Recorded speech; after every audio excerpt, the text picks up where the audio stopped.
Uh, so in last class, we started discussing about the small business. We started the new topic, small business.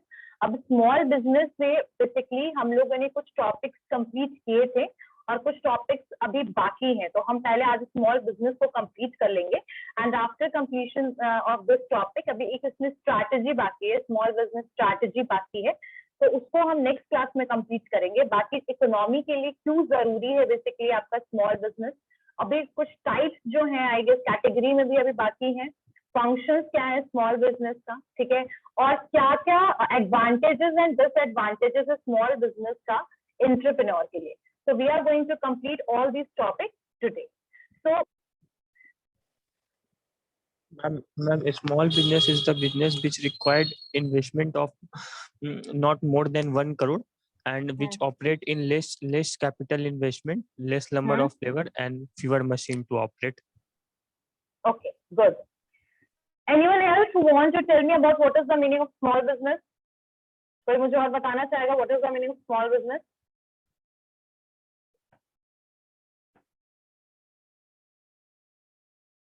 चलिए। Small business में less investment लगेगा, less labour लगेगा और small area भी लगेगा हो सकता है, और ये ज्यादातर मतलब इनका जो रीजन होगा मतलब मार्केट होगा वो मार्केट साइज भी कम होगा, यानी मार्केट कैप्चर भी कम होगा। हाँ, क्योंकि ये स्मॉल स्केल में ही डील कर रहे हैं, बिल्कुल। और ये ज्यादातर क्या करते हैं आसपास के एरिया और लोकेलिटी को बेसिकली फर्स्ट उस पे कंसर्न होगा उनको, उसको पहले वो क्या करने की कोशिश करेंगे, उनको पहले कवर करने की कोशिश करेंगे। तो इन स्मॉल बिजनेस क्या होता है, जहां पर ऐसे बिजनेस जहां पर 1 करोड़ से हम कम पैसा इन्वेस्ट करते हैं, जहां ज्यादातर क्या होता है आपका लेबर इंटेंसिव सिचुएशन है, यानी कि जहां पर हम मशीनरी का use comparatively to other large scale industries और लार्ज स्केल बिजनेस से हम कम यूज करते हैं, और यहाँ पर जो आपका बेसिकली कैपिटल इन्वेस्टमेंट भी होगा, मतलब ओवरऑल जो आपका कैपिटल इन्वेस्टमेंट हो सब कुछ इसमें स्मॉल होगा, और इसीलिए आप कह सकते हैं रिस्क पे इसमें कंपैरेटिवली टू लार्ज स्केल कम होगा। तो व्हाट आर द वेरियस क्या एडवांटेजेस एंड डिसएडवांटेजेस हैं एंटरप्रेन्योर्स के लिए, इसको ये सबसे इंपॉर्टेंट टॉपिक है इसमें, ठीक है, तो इसको भी हम कंप्लीट कर लेंगे। एंड आई गेस आप कैरेक्टरिस्टिक कौन बताएगा, फिर कैटेगरीज भी पूछना है मुझे। कैटेगरीज आई गेस 3-4 हुए थे, कितने हुए थे कैटेगरीज सोनम? Yes ma'am. बताइए ma'am. First is management. Management ma'am मतलब सारा कंट्रोल मैम ओनर का ही होता है, और लेबर इंटेंसिव होते हैं क्योंकि ये लोग मैन पावर पे ज्यादा डिपेंडेंट रहते हैं, टेक्नोलॉजी पर उस कम रहते हैं। फ्लेक्सिबिलिटी होता है, रिसोर्सेज होता है, लिमिटेड रीच होता है, और ownership ma'am. Okay, what is the meaning of ownership here, या ओनरशिप का मतलब क्या है, what is the meaning of ownership? Sole proprietor, single owner. Sole proprietor यानी कि जो मैनेजमेंट पर्सन्स होंगे यहाँ पर बहुत ज्यादा नहीं होंगे, या तो सोल प्रोप्राइटर होंगे या एक से ज्यादा 1-2 लोग होंगे, यानी एक पार्टनरशिप में या तो आप स्मॉल बिजनेस शुरू कीजिएगा, या तो फिर आप एक सोल प्रोप्राइटर होंगे जहां पर मैनेजमेंट जो है वो आपको पूरा लेना है खुद सोलली, मतलब ये सारा मैनेजमेंट सिस्टम किस पे डिपेंडेंट होगा, आप पर डिपेंडेंट होगा, ठीक है। नेक्स्ट यहाँ पर मैनेजमेंट का मतलब क्या है, what is the meaning of management? यहाँ पर मैनेजमेंट का मतलब क्या है? मैनेजमेंट का मतलब यहाँ पर डिसीजन मेकिंग है, ठीक है। तो आई गेस यहाँ पर कैरेक्टरिस्टिक, ठीक है, what are the various categories which we basically covered on Monday? Categories क्या क्या है स्मॉल बिजनेस का, जो हम लोगों ने लास्ट क्लास में कंप्लीट किया था? Ma'am, we have discussed about the 3-4 categories. That is, small business is classified into ancillary small scale industries, teeny scale units, village industries. Yes, ma'am. ठीक है, what is small scale industry? Ma'am, ancillary small scale industries. Ma'am, ancillary small industry main focuses on the supply of raw material components. Yes, ma'am. Okay, आगे? Ma'am, आगे disconnect हो गया था। Anyone else who is going to tell me about it? Ma'am, small scale industry first, second ancillary small industry unit, third ma'am export oriented, और ma'am fourth one is village industry. Explain कीजिए सारा। Ma'am small scale industry में मतलब वो fix assets पर invest करते हैं, plant machinery, जो कि मैम less than 1 करोड़, और फॉर एक्सपोर्ट इम्प्रूवमेंट मॉडिफिकेशन, ये सब मैम। और ये मैम इंसुलिन वाला मुझे कंफ्यूजन था। और एंसिलरी वाले में, एंसिलरी का मतलब क्या था कि वैसी इंडस्ट्रीज जो दूसरे इंडस्ट्रीज के लिए सपोर्ट के लिए टूल्स वगैरह जो बनाते हैं, ठीक है, एंसिलरी यहाँ पर वही है बेसिकली सपोर्ट के लिए, जो आप उनके डिफरेंट पार्ट्स वगैरह बनाते हैं प्रोडक्ट के, ठीक है, तो इसको हम कहते हैं एंसिलरी सपोर्ट, दूसरे इंडस्ट्रीज को सपोर्ट करने के लिए जो बेसिकली प्रोडक्ट को प्रोड्यूस किया जाता है, manufacturing. Agro-based industries, photography, tuition centers, small dhawa and restaurant, printing industries. Okay, तो ये आपके स्मॉल बिजनेस में। अब कुछ लिख लीजिए कि क्या क्या फंक्शन हो सकते हैं बेसिकली स्मॉल बिजनेस को। यहाँ पर एक चीज है जो आप कैरेक्टरिस्टिक्स जो मैंने आप लोगों को करवाया था, ठीक है, उसमें आप बहुत सारी चीजों को आप लिख सकते हैं फंक्शन में, लेकिन यहाँ पर आप सिर्फ फंक्शंस लिख लीजिए सबसे पहले।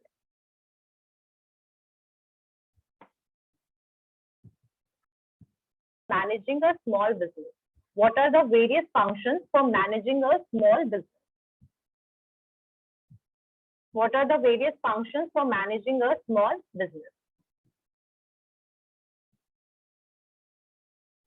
ठीक है, तो सबसे पहले कि एक एथिकल अकाउंटिंग प्रैक्टिस होना चाहिए, एथिकल अकाउंटिंग प्रैक्टिस, ठीक है, मतलब कि जो भी वहां पर आपका जो भी हिसाब, पेरोल हो गए, बाकी जो एक्टिविटीज हो गया, आपका जो फाइनेंस है, ठीक है, प्रॉफिट है, आपका लॉस है, उसके लिए प्रॉपर एथिकल वे आप उसको आपको कैलकुलेट करके रखना चाहिए, ठीक है, तो एथिकल अकाउंटिंग प्रैक्टिसेस होनी चाहिए, एथिकल अकाउंटिंग प्रैक्टिसेस। अगर आप कोई वैसे बेसिकली एम्प्लॉय है या वैसे आपने कोई आप हैंडीक्राफ्ट वगैरह का काम करते हैं और ऐसे केस में हो सकता है कि आपको प्रॉपर अकाउंटिंग का नॉलेज ना हो, तो आपको इसके लिए किसी को हायर भी आप करना चाहे तो आप हायर कीजिए, बट जो प्रॉपर जो उसका डेटा है अकाउंटिंग से रिलेटेड, आपके पे रोल हो गया, टैक्स रिटर्न हो गया, आपका फाइनेंस से रिलेटेड चीजें होंगी, प्रॉफिट लॉस हो गया, वर्किंग कैपिटल हो गया, जो आपका डे बाय डे जो आपके कॉस्ट है, वो जितनी भी चीजें आप हैं उसके लिए आप एक प्रॉपर बुक कीपिंग कीजिए। बुक कीपिंग मतलब कि आप प्रॉपर उसको मेंटेन कीजिए, बुक्स में डेटा को मेंटेन कीजिए, और उसके लिए एक प्रॉपर आप क्या कीजिए, एक अकाउंटिंग सिस्टम जो आप बनाते हैं, हर एक कंपनी जो बनाती है उसको मेंटेन कीजिए, एक एथिकल अकाउंटिंग प्रैक्टिस, हर चीज का आपके पास प्रॉपर हिसाब होना चाहिए।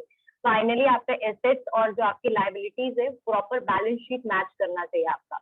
तो ये एक स्मॉल बिजनेस को सबसे पहले एक प्रॉपरली स्ट्रक्चरल वे में कंट्रोल करने के लिए आपके पास प्रॉपर अकाउंटिंग डेटा होना जरूरी है, ठीक है, और इसी बेसिस पे कोई भी कंपनी, कोई भी बेसिकली स्मॉल बिजनेस क्या करती है, रिटर्न फाइल करती है, इनकम टैक्स भरती है। तो एक प्रॉपर एथिकल वे में आपको अकाउंटिंग प्रैक्टिस करना है फर्स्ट, ठीक है, गुड रिकॉर्ड रखना है ताकि कल को अगर आपको कोई भी डेटा की जरूरत पड़े तो you don't need to feel stress, कि आपको स्ट्रेस हो रहा है, you are searching for the data and you are not able to find it, right.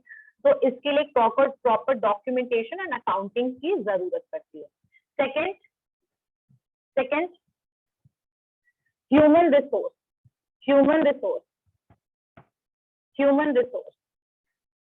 ठीक है, एज सच हमें यहाँ पर ज्यादा ह्यूमन रिसोर्स की जरूरत नहीं है, क्योंकि स्मॉल बिजनेस को मैनेज करने के लिए हमें या फिर वहाँ के वर्क के लिए हमें ज्यादा एम्प्लॉयज की या लोगों की जरूरत नहीं पड़ती है।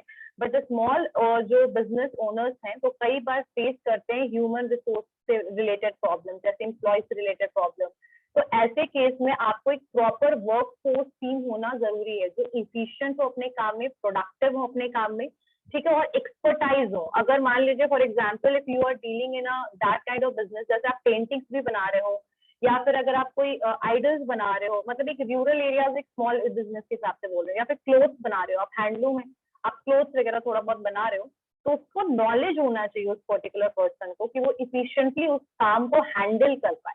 ऐसा ना हो कि लैक ऑफ नॉलेज हो और वो जो वर्क हो ना ही इफिशिएंट हो ना ही प्रॉपर प्रोडक्टिव हो, तो ऐसा नहीं होना चाहिए। इसीलिए द ह्यूमन रिसोर्स जो होना चाहिए स्मॉल बिजनेस में एक चैलेंज है एक तरीके का। यहाँ पर आपको एक प्रॉपर इफिशिएंट वर्कफोर्स होना चाहिए आपके पास, नॉलेजेबल हो वो वर्कफोर्स, ठीक है, और एक्सपर्टाइज हो अपने work area, they are expertise in their work area, ठीक है। नेक्स्ट है, अब जैसे जब मैं बताऊंगी ना, जब हम लोग पढ़ेंगे कि what are the various reason for basically क्यों आज बहुत सारे small industries and small business sick हैं, यानी कि जो प्रॉपरली वर्क नहीं कर रहे हैं, तो वहां पर हम जब चीजों को पढ़ेंगे तो समझ आएगा कि बेसिकली क्या क्या रीजन हुआ, जैसे लैक ऑफ मैनेजमेंट, बहुत सारी चीजें हैं। तो इसीलिए हम बोल सकते हैं कि अगर प्रॉपर ह्यूमन रिसोर्स नहीं होगा तो मे बी आपकी जो इंडस्ट्री है आगे चल के एक सिक इंडस्ट्री में कन्वर्ट हो जाए। तो इसीलिए आपको एक वर्क फोर्स प्रॉपर होना जरूरी है, ठीक है।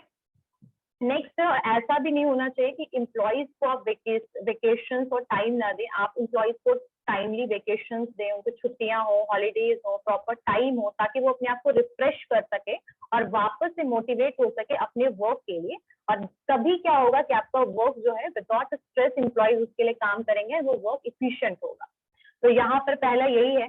एंड हमेशा ध्यान रखिए कि जब भी आप लोगों को हायर करते हैं, चाहे वो ग्राउंड फ्लोर के लोग हो, चाहे वो नॉर्मल आपके मैनेजमेंट टीम हो, ऐसे केस में आप हमेशा एम्प्लॉय से related rules, regulations and law को फॉलो करेंगे।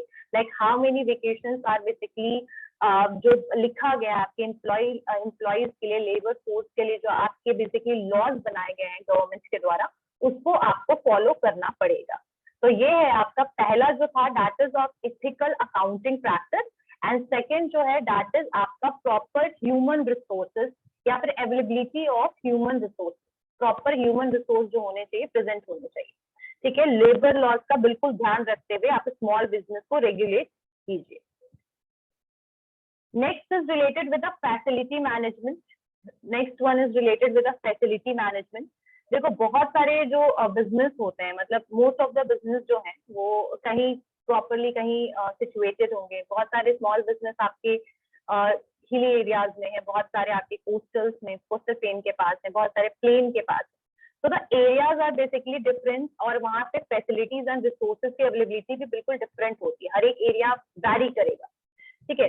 फैसिलिटी जो है वो एक बार अराइज हो जाएगा जब आपकी कंपनी ग्रो होगी, तब जैसे आपको ऑफिस का एरिया ज्यादा इंक्रीज करना पड़ेगा, बिल्डिंग्स वगैरह आपको रिक्वायर होगा बिजनेस को रन करने के लिए, ऑफिस स्पेस ज्यादा चाहिए होगा। तो यानी कि यहाँ पर facility management is related with the infrastructure basically, कि आप अपने इंफ्रास्ट्रक्चर को प्रॉपरली मेंटेन रखिए, ठीक है।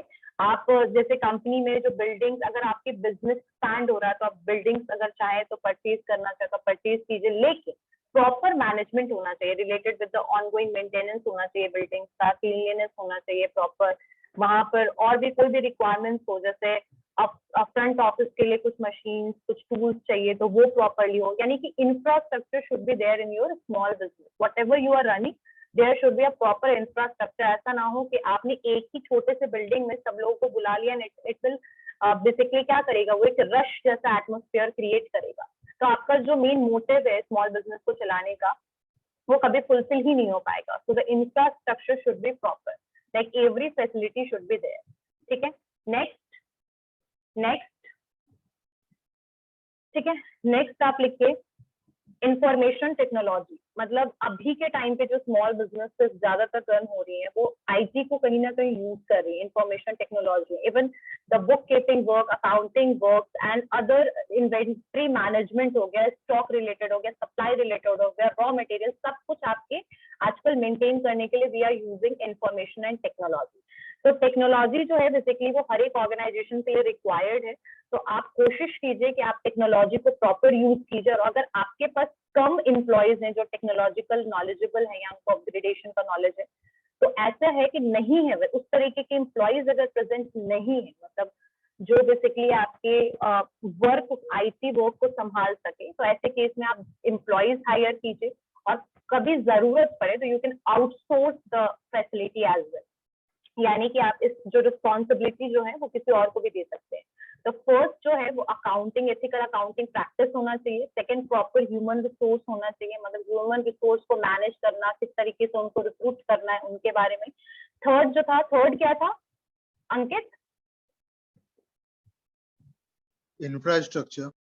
इंफ्रास्ट्रक्चर और फैसिलिटी, अवेलेबिलिटी ऑफ फैसिलिटीज, ठीक है। फोर्थ क्या था Vikrant? Batch one roll number 12। Ma'am information technology ma'am. Exactly तो प्रॉपर आपके पास आईटी होना चाहिए, मतलब ऑब्वियसली इंफॉर्मेशन टेक्नोलॉजी का आप यूटिलाइज कीजिए। अगर आज के टाइम पे if you want to be basically updated regarding to the information, market information, demand से रिलेटेड या फिर इंटरनेशनल मार्केट से रिलेटेड, या फिर आप अपने जो काम कर रहे हैं डे टू डे आपके जो ऑपरेशंस चल रहे हैं उनको मैनेज करने के लिए यू नीड द आईटी। ठीक है, इंफॉर्मेशन टेक्नोलॉजी को आपको प्रॉपर यूटिलाइज करना चाहिए, तभी you will basically being a part of the competition in the market, right. तो यहाँ पर आपको एक प्रॉपर सपोर्ट सिस्टम, एक प्रॉपर इफिशिएंट सपोर्ट सिस्टम आपका होना चाहिए, बैक एंड फ्रंट एंड। ठीक है, तो यहाँ पर बेसिकली आप एक आईटी एटमोस्फेयर को क्रिएट कर सकते हैं स्मॉल बिजनेस में। उसके बाद फिर कस्टमर फोकस, यानी कि जो आपका मेन एम, जो आप भी प्रोडक्ट बना रहे हैं, प्रोडक्ट और सर्विस जो भी आप क्रिएट कर रहे हैं, that should be a customer focus. Finally who are going to use this product and services, that is customer. ठीक है, तो इस particular whatever you are running, whatever basically product and service you are offering to the consumer, that should be proper. मतलब ऐसा नहीं होगा कि customer पे आप फोकस नहीं कर रहे हैं। कस्टमर पे फोकस करने की वजह से ही आप लोगों ने जब फर्स्ट ईयर में मार्केटिंग मैनेजमेंट पढ़ा होगा तो वहाँ एक टॉपिक पढ़ा होगा, मार्केटिंग कंसेप्ट पढ़ा था marketing concept. Yes, ma'am. Yes ma'am myopia, marketing myopia पढ़े थे।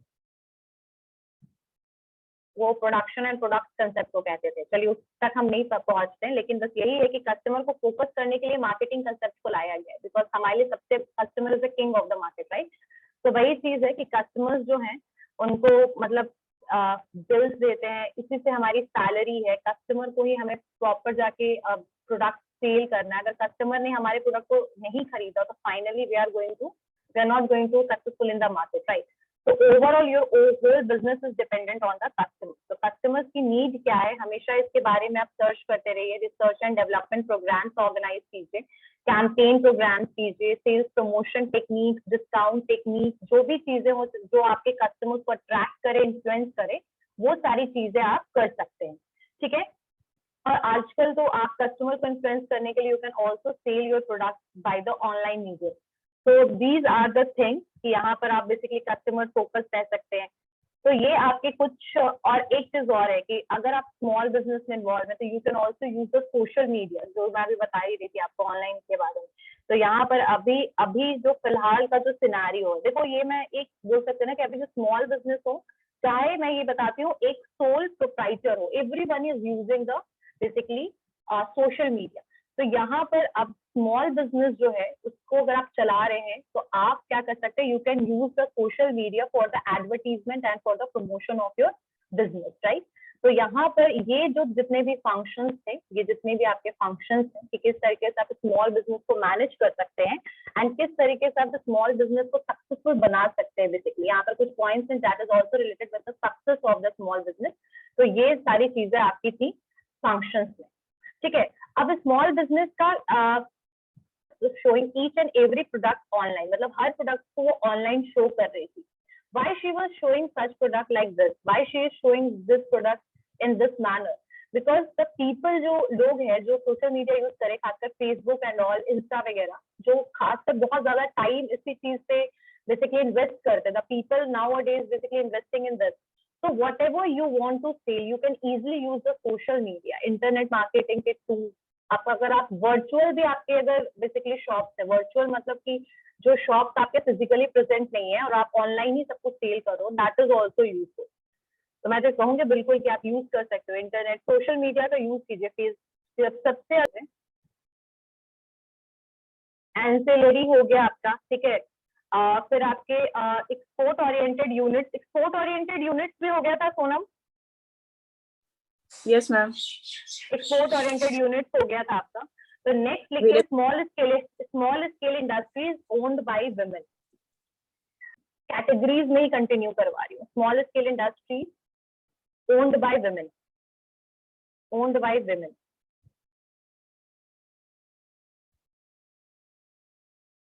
ठीक है, ओन्ड बाय वुमेन।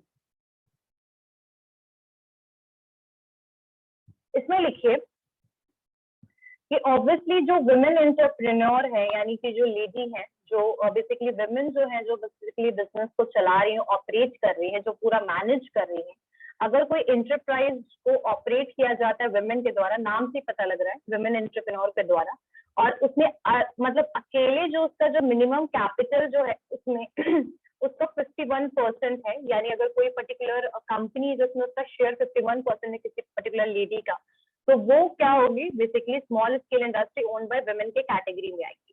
ठीक है, और इस तरीके के केस में जहां पर जो एंटरप्रेन्योर होती हैं, जो वुमेन होती हैं, तो ऐसे केस में गवर्नमेंट ने यहाँ पर ऐसे यूनिट्स के लिए कुछ ग्रांट्स वगैरह भी निकाले हैं, ग्रांट्स वगैरह भी मिलता है गवर्नमेंट के द्वारा, और लो इंटरेस्ट रेट पे लोन्स भी मिलता है women entrepreneur.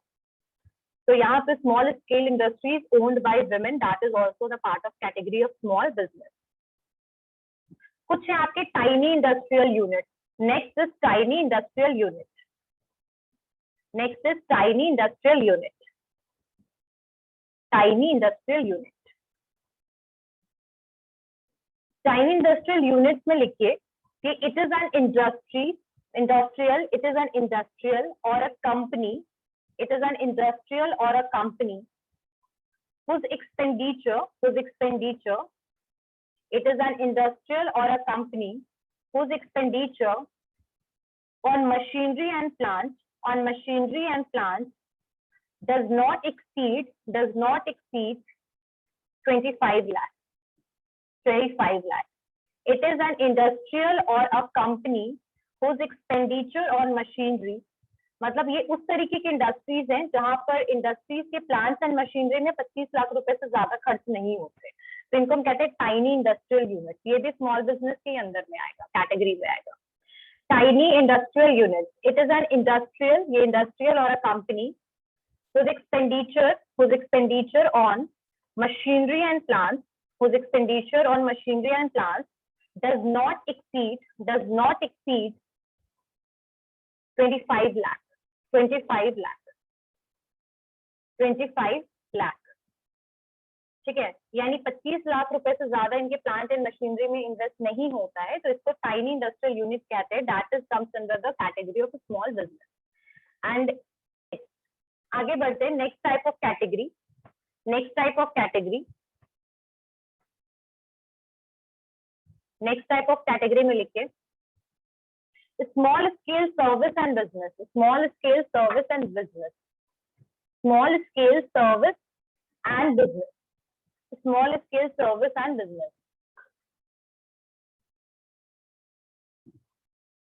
small scale service and business। सबने लिख लिया? ठीक है, आगे लिखिए इसमें कि ये टाइनी और एक स्मॉल बिजनेस सेक्टर है, और इसमें जो इन्वेस्टमेंट होगा मशीनरी में और प्लांट में, ये इसमें जो मशीनरी वगैरह में वो 10 लाख से ज्यादा नहीं होगा। ठीक है, तो small scale service and business में लिखिए it is a fixed asset investment, it is a fixed asset investment on machinery and plant, excluding land and building, मतलब लैंड एंड बिल्डिंग को छोड़कर, एक्सक्लूड करके मतलब छोड़कर। It is a fixed asset investment, it is a fixed asset investment on machinery and plants, excluding land and building should not surplus rupees 10 lakh or not exceed rupees 10 lakh, यानी 10 लाख रुपए से ज्यादा इसमें basically नहीं होना चाहिए क्या, investment land and building को छोड़कर। तो ये small scale service and business आएगा। ये जितना भी करवा रहे, these all are the categories. And one more thing I just want to tell you all that, चलिए आगे बढ़ते हैं। Next is micro business enterprises. Micro business enterprises.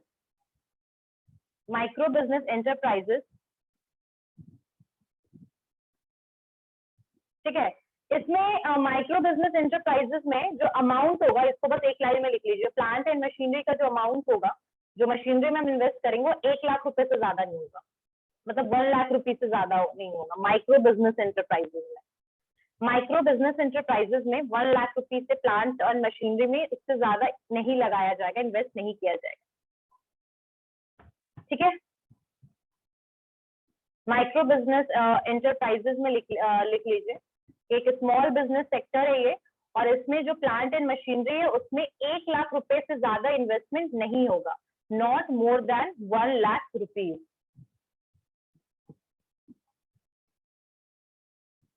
Shanaya, yes ma'am. Small scale service and business में कितना बताया था मैंने amount? आवाज नहीं आ रही आपकी मुझे। ओह सॉरी मैम, नॉट मतलब ma'am less than 10 lakh. Not more than 10 lakh. Not more than 10 lakh, yes ma'am. ठीक है। नेक्स्ट, माइक्रो बिजनेस एंटरप्राइजेस में कितना बताया मैंने? Dash two roll number 47, dash two roll number 47। Yes, ma'am. ये सुना ले, कितना बताया बेटा मैंने इसमें माइक्रो बिजनेस एंटरप्राइजेस में amount? Not more than 1 lakh. Very good.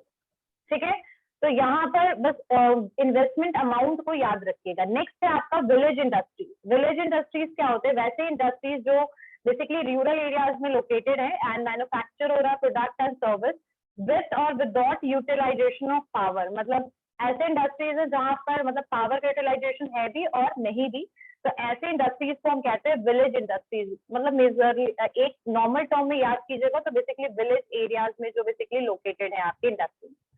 ठीक है, the industries which are basically located in rural areas, ठीक है, और मैन्युफैक्चर कर रहा है कोई भी प्रोडक्ट को या परफॉर्म कर रहा है कोई भी सर्विस को, ठीक है, विद और without utilisation of power, that is known as village industries. तो विलेज इंडस्ट्रीज में जैसे पॉट वगैरह की भी इंडस्ट्रीज होते हैं, ठीक है, बहुत सारे ऐसी इंडस्ट्रीज है वहां पर जहाँ पे ऐसे तो विलेजेस में ही इलेक्ट्रिसिटी बहुत अभी भी लगभग, तो they are using either power or not, so both conditions are there, that is basically village industries. next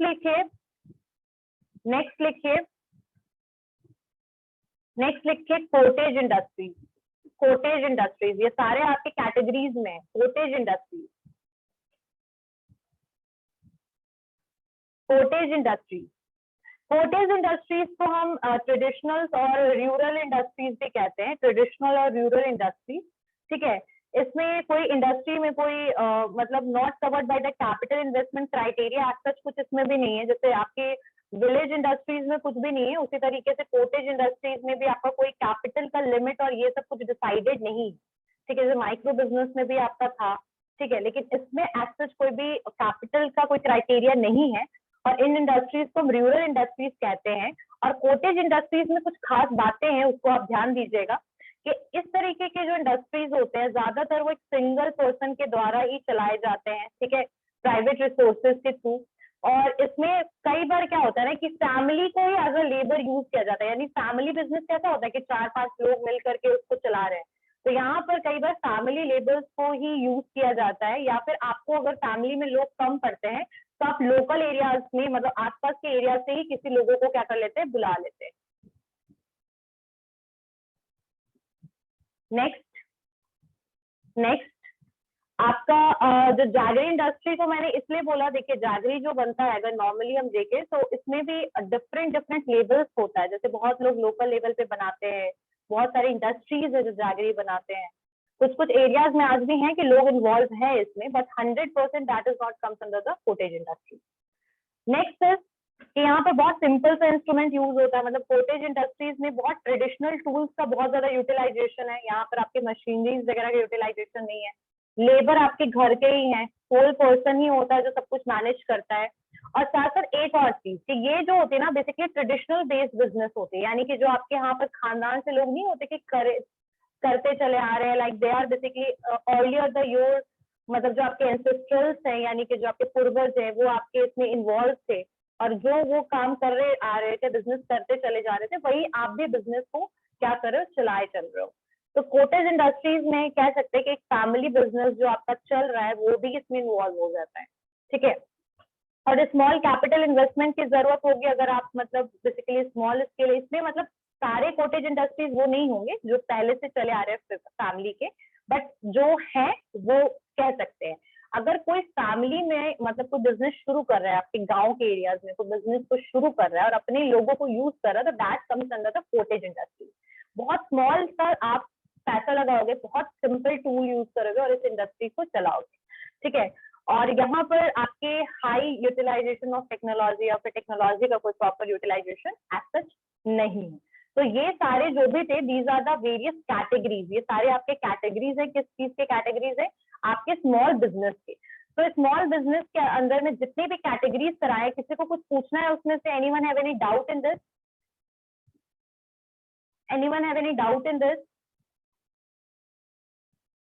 okay, let's move toward the next topic. Let's move toward the next topic. जैसे कोई village areas में किसी ने अपना business को शुरू कर दिया, जैसे मैं हूँ, आप हैं, ठीक है। What we can do, we can started a business in the rural areas में जाकर हमने एक इंडस्ट्रीज बनाया, वहाँ के लोग जो हैं, वहाँ के लोगों को हमने हायर किया और फिर अपना इंडस्ट्री को चलाते चले गए, ठीक है।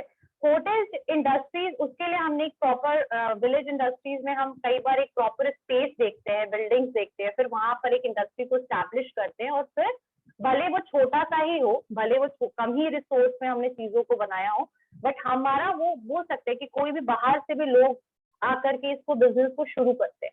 कॉटेज इंडस्ट्रीज वैसे है जैसे कि क्या बोलते हैं कि घर में ही लोग अपना बिजनेस एक तरीके से शुरू कर लेते हैं, ठीक है। घर पे ही वो बिजनेस शुरू कर लेते हैं, अपने घर पे ही वो जैसे मटके बना रहे हैं, घर पे ही वो कुछ हैंडीक्राफ्ट वगैरह का काम कर रहे हैं, ठीक है। तो ये जो चीजें होंगी, यस एग्जैक्टली, स्कल्पचर या फिर कह सकते हैं आइडल्स वगैरह बनाना, तो ये सारी जो काम है वो अपने घर पे ही कर रहे हैं। उनको ज्यादा नॉलेज नहीं है मार्केट का कि उनको लोकल रिसोर्सेज जो है वो आसपास के लोग को ले सकते हैं, हायर कर सकते हैं, लेकिन ज्यादातर अपनी फैमिली के लोग ही उसमें इन्वॉल्व होते हैं, राइट। तो धारावी चौल, बट धारावी कॉटेज इंडस्ट्रीज में चले मैम, देखे टीवी पे देखे मैम। हाँ, तो धारावी जो है बेसिकली, धारावी जो है that is comes under the cottage, लेकिन वहां पर मेजोरिटी लोग इसी चीज में इन्वॉल्व ही, ठीक है। वो सारे एक इंडस्ट्री की तरह काम करते हैं, लेकिन yes, this is a part of a cottage industry. Cottage industries is something which we can start from our house, like by using the normal tools, by using the family members, we started the business, ठीक है। And village industry is something in which we started that particular industry in the rural or village area. Clear है? Rural या village areas में ही हमने उसको शुरू किया है, तो ये बेसिकली होगा आपका विलेज इंडस्ट्री, क्लियर है ना। और यहाँ पर कुछ जो कॉटेज इंडस्ट्रीज जो हैं वो कुछ ज्यादातर ये रूरल एरियाज में ही कॉटेज इंडस्ट्रीज ही पाए जाते हैं, मैं ये भी बता दूं आपको। But yes, Dharavi is a part of this because they make all the things in their home and they are selling it to the market, but that is in the urban area. But these kind of cottage industries are basically located in the rural areas. ठीक है, आगे बढ़ते हैं अब हम. तुम लोग सो रहे हो क्या? कि एक दिन का गैप मिल गया तो सारे बच्चे मतलब मजे में हो गए कि चलो ईडीपी की क्लास नहीं है आज. अंकित, यस मैम. सो रहे हो क्या तुम? No ma'am. तो रिवीजन साथ साथ में चलता चलेगा. नेक्स्ट टॉपिक, नेक्स्ट करते हैं, नेक्स्ट स्टार्ट करते हैं. What are the functions for managing the small business. Second, फिर उसके बाद फिर जो हम लोगों ने कैटेगरीज की, किसी को इसमें कुछ पूछना है? Anyone have any doubt in this two topic? Next, what are the advantages and disadvantages of a small business for an entrepreneur? लिखिए, what are the advantages and disadvantages of a small business to entrepreneur? Sonam,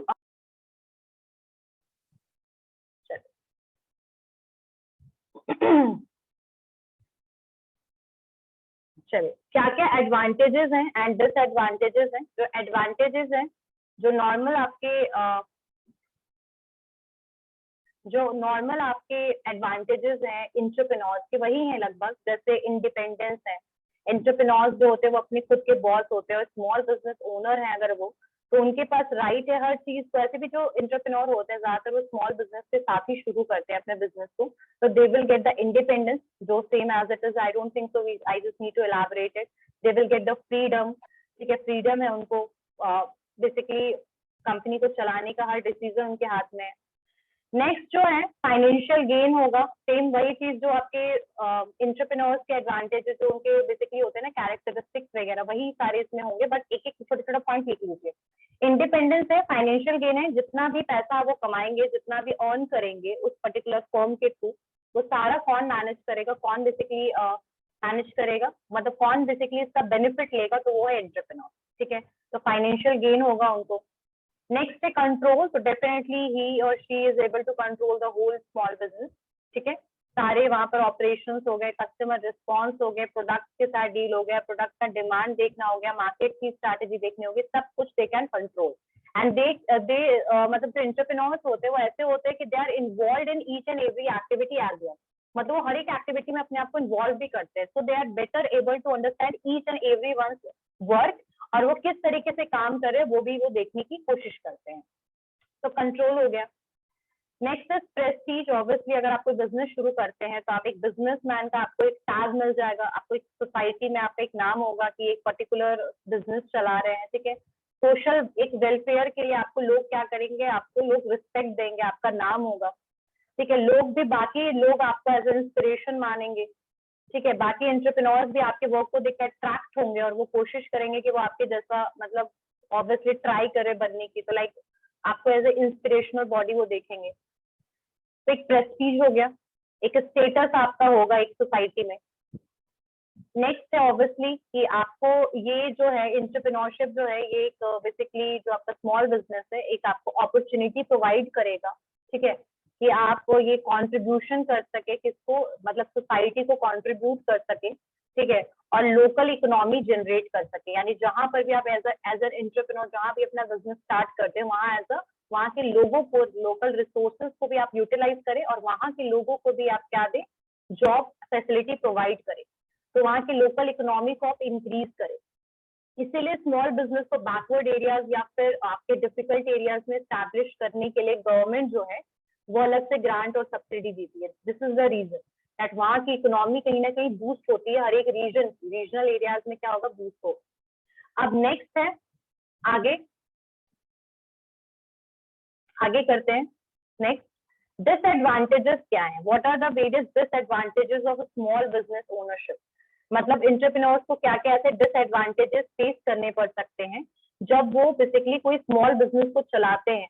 तो advantages तो बहुत सारे हो गए, like वहां पर control हो गया, लीडरशिप हो गया, फिर आप वहाँ की अपॉर्चुनिटी जनरेट कर रहे हैं, वहां पर लोगों को जॉब दे रहे हैं, आपका प्रेस्टीज एक स्टेटस है आपका, ठीक है, आप फ्रीडम को एंजॉय कर रहे हैं। तो there are various kinds of basically facilities are available for the entrepreneurs and they will enjoy that particular privilege because of the small business, but there are disadvantages as well. You will never get anything without doing hard work, right?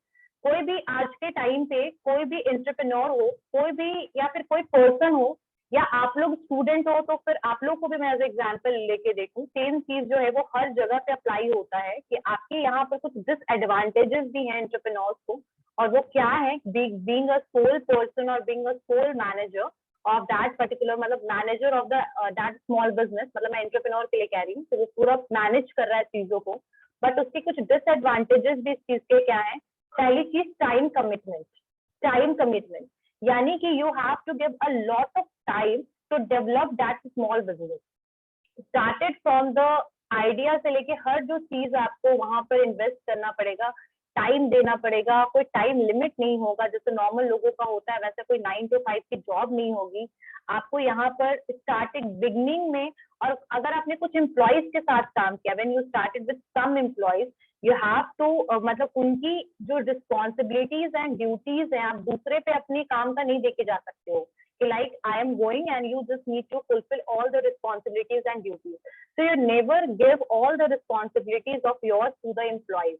ठीक है, आप कभी भी employees को अपनी duties responsibility नहीं दे सकते हो, आपको खुद उस चीज को हैंडल करना पड़ेगा, ठीक है। स्मॉल बिजनेस ओनर्स के का बहुत सारा काम होता है, जैसे रिपोर्ट्स अगर देखना हो, एम्प्लॉयज की प्रॉब्लम सुनना हो, कंप्लेन सुनना हो, या तो ओवरऑल डिसीजन लेने का काम हो, हर चीज में एंटरप्रेन्योर को इन्वॉल्व होने की जरूरत पड़ेगी। और इसीलिए इतना हाई इन्वॉल्वमेंट की वजह से टाइम बहुत ज्यादा क्या करना पड़ेगा, इन्वेस्ट करना पड़ेगा स्मॉल बिजनेस में, किसको, एंटरप्रेन्योर को। समझ में आया? नंदिता, बैच रोल नंबर 4, मैंने क्या बताया टाइम कमिटमेंट के बारे में? अपना टाइम देना पड़ेगा, कोई भी मतलब जो एम्प्लॉय मतलब किसी के ऊपर वो काम नहीं देना होगा, अपने से करना होगा वो किसकी सब बात काम। हो रही है? तुम किसको नहीं देना होगा, क्या देना होगा, किसकी बात हो रही है यहाँ पर? किसकी बात हो रही है? कौन बताएगा मुझे? किसकी बात हो रही है टाइम कमिटमेंट के लिए? एंटरप्रेन्योर की। Obviously we are talking about entrepreneur here.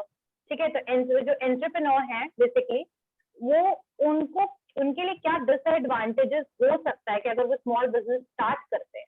तो सबसे बड़ी बात है कि टाइम कमिटमेंट, यानी बहुत ज्यादा आपको टाइम इन्वेस्ट करना पड़ेगा। हर चीज, हर एक मैनेजमेंट का काम आपके ऊपर है, डिसीजन लेने का, बैंकिंग का, एडवर्टीजमेंट का, रिपोर्ट्स रेडी करने का, एम्प्लॉयज को ट्रेन करने का, काम देने का, फिर वर्क देखने का, हर चीज you have to manage everything. तो for this what we need to do, we have no मतलब कोई डिसाइडेड वर्क नहीं होता है एंटरप्रेन्योर का कि यही काम उसको करना है, यही पर्टिकुलर उसका डेजिग्नेशन है, इतना टाइम उसको देना है ऑफिस में। बाकी एम्प्लॉयज हैं, जैसे मैं हूँ, मेरा टाइम फिक्स है, बट एक एंटरप्रेन्योर का टाइम कभी फिक्स नहीं होता है। अगर कभी इमरजेंसी होगी तो उसे रात के 2 बजे पे ऑफिस में बैठ के काम करना पड़ेगा। ठीक है, तो in this case you have to give that time to the particularly small business. तो ये एक डिसएडवांटेज हो सकता है। नेक्स्ट है हर एक चीज हैंडल करना है, इसीलिए next is risk. Comparatively to large scale, small business में हमेशा आपका रिस्क जो होता है वो कम इन्वॉल्व होता है, हमेशा कम इसमें रिस्क रहेगा। ठीक है, लेकिन फिर भी रिस्क तो है। अब रिस्क ऐसा है कि उसको कभी भी 100% एलिमिनेट या हटा नहीं सकते कि 100% आपने एलिमिनेट कर लिया। रिस्क, कुछ ऐसे रिस्क भी इन्वॉल्व होते हैं जो अनसर्टेन होते हैं, जिसके बारे में हमने नहीं सोचा, दैट विल बी हैपन। तो रिस्क आपके इन्वॉल्व होते हैं, और इस पूरे रिस्क में जो भी लॉस होता है वो कौन बियर करेगा? आपका एंटरप्रेन्योर बियर करेगा। ठीक है, अगर कोई इंडिविजुअल, अगर फॉर एग्जांपल कभी भी जैसे कोई फैक्ट्री है, अगर आपका कोई बिजनेस है, वहां पर मान लो कि कुछ नेचुरल कैलेमिटी के थ्रू, मतलब नेचुरल ह्यूमन कैलेमिटी, मान लो फायर हो गया, फायर लग गया इलेक्ट्रिसिटी की वजह से, शॉर्ट सर्किट की वजह से, तो everything this kind of risk will be bear by entrepreneur.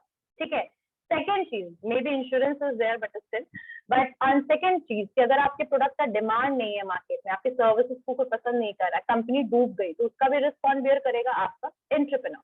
तो this is a kind of thing कि लाइक जहां पर बिजनेस अगर आपने स्टार्ट किया है तो risk is always associated with that particular business and you never eliminate it 100%।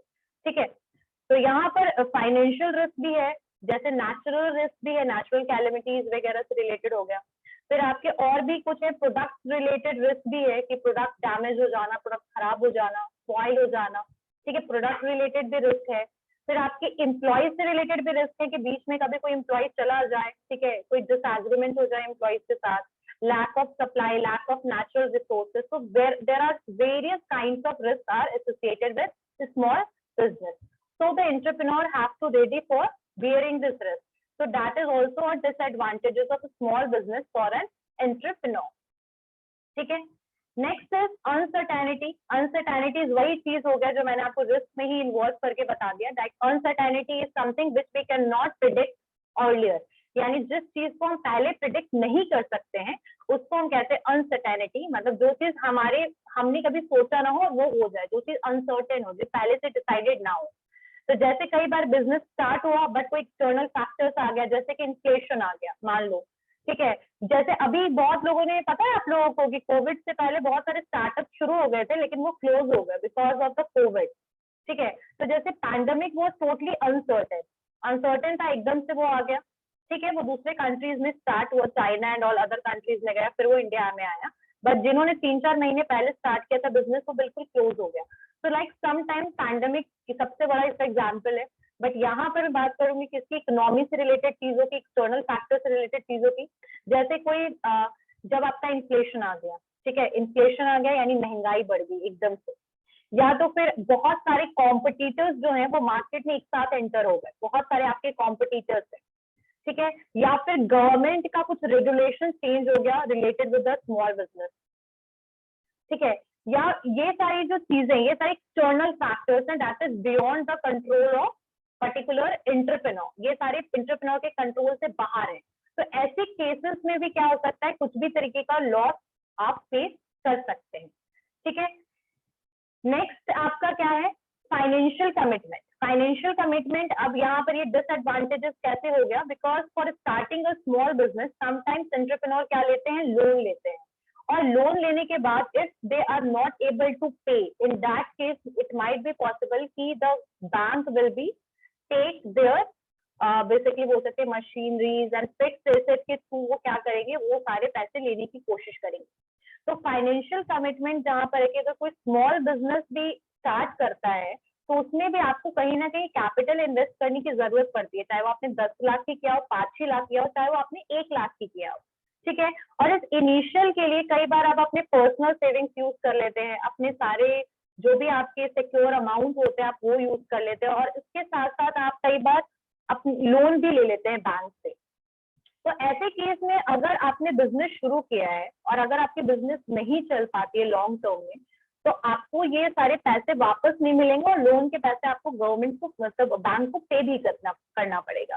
तो ऐसे केस में आपको क्या है कि मतलब ऑब्वियसली आपने अपनी जो फाइनेंशियल कमिटमेंट किया उसको कोशिश कीजिए कि case we just need to basically try करते रहना चाहिए कि आप फाइनेंशियल लॉस का सामना आपको ना करना पड़े। तो इनिशियल स्टेज में आप कोशिश कीजिए अपने रिटर्न को क्या करने का, बेसिकली मेकअप करने की कोशिश कीजिए, उसको लेने की कोशिश कीजिए इनिशियल टर्म में। ठीक है, तो इस तरीके का आपको कमिटमेंट करना पड़ेगा वेंचर्स वगैरह के साथ। अगर कोई अनअवेलेबल बेसिकली जो अमाउंट मतलब जो भी आपने अमाउंट लिया है लोन वगैरह का, ट्राई कीजिए उसको जल्दी से जल्दी पे आउट करने का।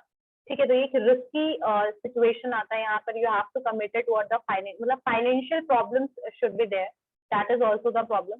तो यहाँ पर रिस्क हो गया आपके, और आपके बुक में भी गिवन है ये चीज कि what are the various problems, क्या क्या हो सकते हैं, पोटेंशियल डिसएडवांटेजेस क्या क्या हो सकते हैं किसी एंटरप्रेन्योर के लिए जब वो बिजनेस को शुरू कर रहे हैं, स्मॉल स्केल इंडस्ट्रीज को जब स्टार्ट कर रहे हैं। तो ड्रॉबैक्स यही हुए जो मैंने आपको बताया कि फाइनेंशियल कमिटमेंट हो गया, और एक और चीज है uncertainty of income. Definitely when you are starting a small business you have no idea कि लॉन्ग टर्म में बिजनेस में आपको कितना इनकम होने वाला है। इनिशियल स्टेज में आपको पैसे मिलेंगे कि नहीं मिलेंगे, बट आप एज आपने लोन के पैसे लिए तो यू विल ट्राई कि जितना आपने इन्वेस्ट किया एटलीस्ट उतने पैसे निकले। तो आप बिल्कुल अनसर्टेन है स्टार्टिंग में आपको इनकम होगा या नहीं, या जितना आपने कैपिटल इन्वेस्ट किया बस उतने ही पैसे मिल रहे हैं। ठीक है, इन्वेस्टेड कैपिटल का लॉस हो जाना सेम फाइनेंशियल आपके कमिटमेंट में ही आएगा। Long hours and hard work definitely that comes under the time commitment. And एक चीज और हो सकता है कि lower quality of life until the business is established. यहाँ पर लाइफ स्टाइल से बात हो रही है कि it will affect the life style of entrepreneur as well. यानी जो पर्सन है मे बी उसको अपने पर्सनल लाइफ के लिए टाइम ही ना मिले, मतलब वो अपने लिविंग स्टैंडर्ड को ही प्रॉपर ना कर पाए, प्रॉपर अपग्रेड ना कर पाए। ठीक है, मतलब बोल सकते हैं कि कहीं ना कहीं आपकी क्वालिटी ऑफ लाइफ डिग्रेड हो सकती है जब तक आप प्रॉपरली आपका बिजनेस मार्केट में स्टैब्लिश नहीं होता है। ठीक है, because you have to do a lots of hard work for establishing it and promoting that particular business in the market. I guess सबको समझ आ गया हो कि what are the advantages and disadvantages of small business for an entrepreneur. Yes ma'am. Clear है? Naman, Yes, ma'am. अभी कैसे एक डिसएडवांटेज हो गया, क्योंकि टाइम देखो ये कमिटमेंट होने से तो काम में एफिशिएंसी भी बढ़ जाएगा ना, क्योंकि एंटरप्रेन्योर अपने बेसिस पे चेक देखो करेगा। देखो नहीं, यहाँ पर एक टाइम कमिटमेंट का मतलब क्या होता है, देखो अगर आप हर एक पर्सन जो होता है, हर एक पर्सन का लाइफ जो होता है वो सिर्फ जॉब एंटरप्रेन्योर। क्लियर हुआ? समझ Yes, में आ ma'am. गया? सक्सेसफुल होता है तो जितना भी बेनिफिट प्रॉफिट ये सब जो चीजें हैं वो भी एंजॉय कौन करेगा? एंटरप्रेन्योर। चलिए अब हम आगे बढ़ते हैं, let's go toward the some MCQ question. Wait for a second.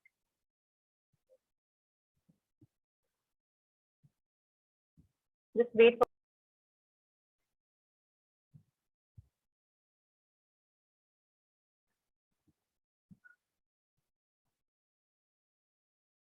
yes.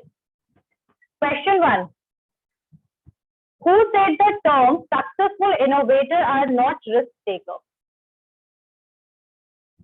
Adam Smith, J.B. Say, Drucker, Alfred Marshall. किसने कहा था कि सक्सेसफुल इनोवेटर रिस्क नहीं लेते हैं? Raise your hand. Raise your hand.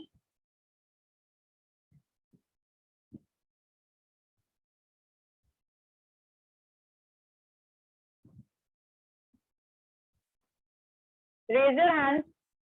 कौन बताएगा किसने बोला था ये? The answer is Drucker. The answer is Drucker. ठीक है, सक्सेसफुल इनोवेटर रिस्क नहीं लेते हैं, वो इनोवेशन के सोर्सेस को ढूंढते हैं. ठीक है, तो ये ड्रकर ने बोला था, Peter Drucker. Next, the difference in the entrepreneur and managerial domains has contributed towards an increase in interest is forming new firms, partnership, entrepreneurship, private firms. Raise your hand. Yes, Ankit.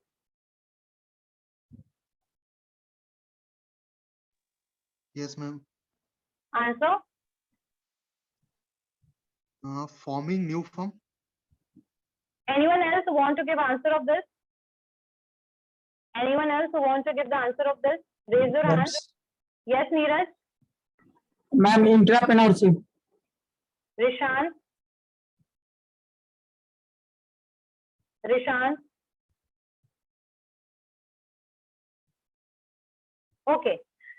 So the answer is forming new firms. The difference जो एक entrepreneur में और एक manager के contribution में और इसके interest को इंक्रीज करने में है. एक मिनट, ये क्यों ये क्वेश्चन के बीच में दोनों बच्चों का हैंड रेज वाला आ गया है.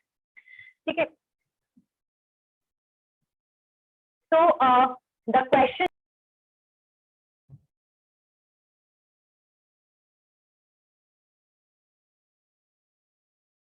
question is the difference in the entrepreneur and managerial domain यानी काम करने में has contributed towards an increase in interest is forming new firm.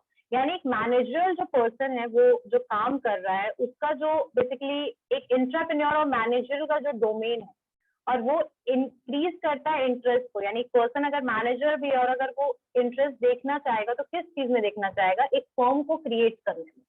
So forming new firms is the answer of this. Next question.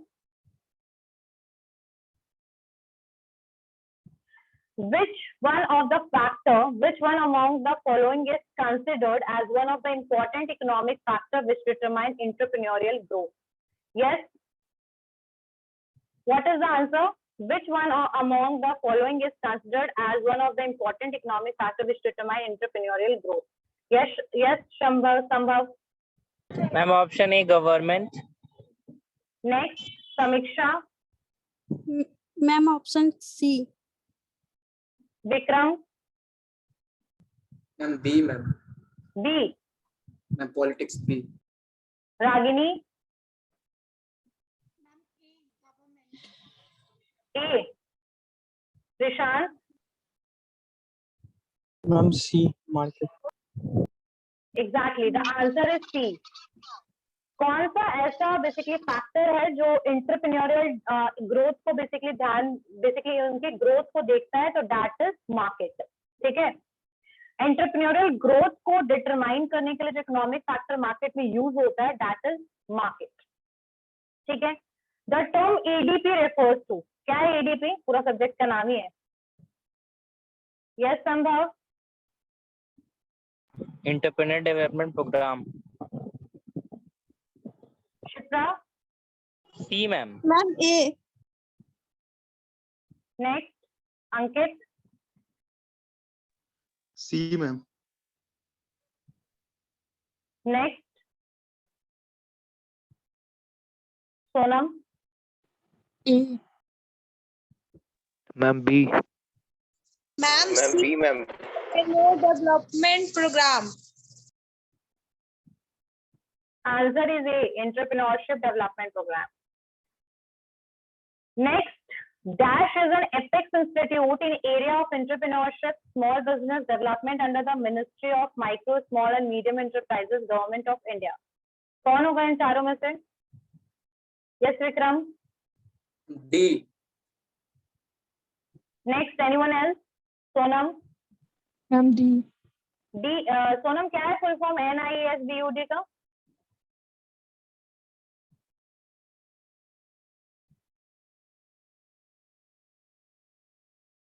Vishal. Ma'am, D.